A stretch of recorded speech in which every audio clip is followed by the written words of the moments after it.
اكتر كبتين عليهم طلب.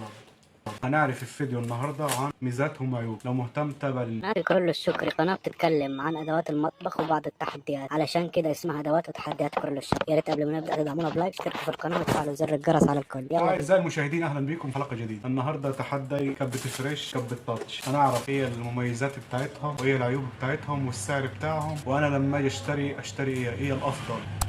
بس قبل ما نبدا يا ريت تدعمونا بلايك، تشتركوا في القناه وتفعلوا زر الجرس على الكل. يلا بينا.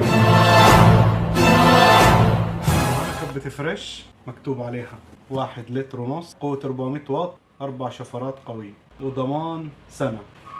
تمام. اما كبة تاتش ساعة 1 لتر، دي أول ميزة بين الاتنين. دي ساعة 1 لتر، لكن دي ساعة لتر ونص. دي ساعة لتر ونص، دي أول ميزة الفريش. تمام. دي ضمان سنتين، دي أول ميزة التاتش، لأنه دي ضمان سنة واحدة. وللمعلومة الضمان شركة بتضيف له فلوس. تمام. يعني هم بيعملوا حسابهم إنه الكبة دي ممكن ترجع لهم وتصلح ببلاش. تمام كده. واحد. تاني حاجة معانا دي دورق قزاز كبة تاتش، لكن دي دورق بلاستيك يعني. يلا بينا نطلع كده 2-1 لفريش. يلا بينا نشوفهم من جوه.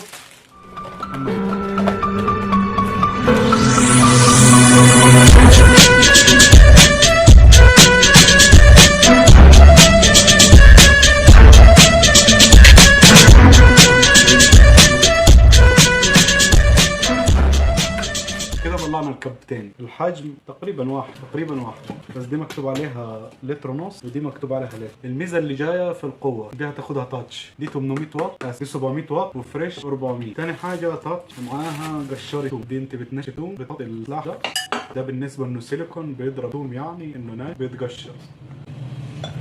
اما كبة فريش مش وراها ولا حاجه غير السلاح ده. طيب نيجي للسعر. كبة تاتش طبعا اغلى، في حدود 700 جنيه، لكن دي 400 وكسور، 425. الاثنين متعادلين، لكن تاتش تكسب في نقطة واحدة، انه موتورها اقوى 700 واط من 400 واط. لكن في ناس كتير ما تفضلش القزاز، خالص، تفضل الفابر البلاستيك.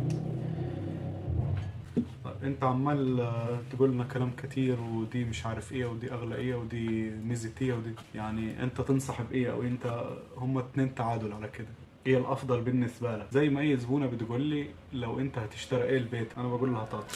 ده رايي الخاص يعني. بس كده. يا رب اكون فدتكم، اديتكم معلومات، تعرف ايه الكبه اللي انت عايزاها، تعرف ايه انهي الافضل، تعرف عيوبها قبل ما تشتريه، تعرف ايه الافضل، تعرف تختار براحتك، محدش يضحك عليك ولا يغش. بس وهستنى رايكم في التعليقات برضو، ولو اي سؤال اي استفسار يسيب لي تعليق وانا هرد عليه اكيد. ويا رب اكون فدتكم. ما تنسوش تدعمونا بلايك وتشتركوا في القناه وتفعلوا زر الجرس على الكل. سلام.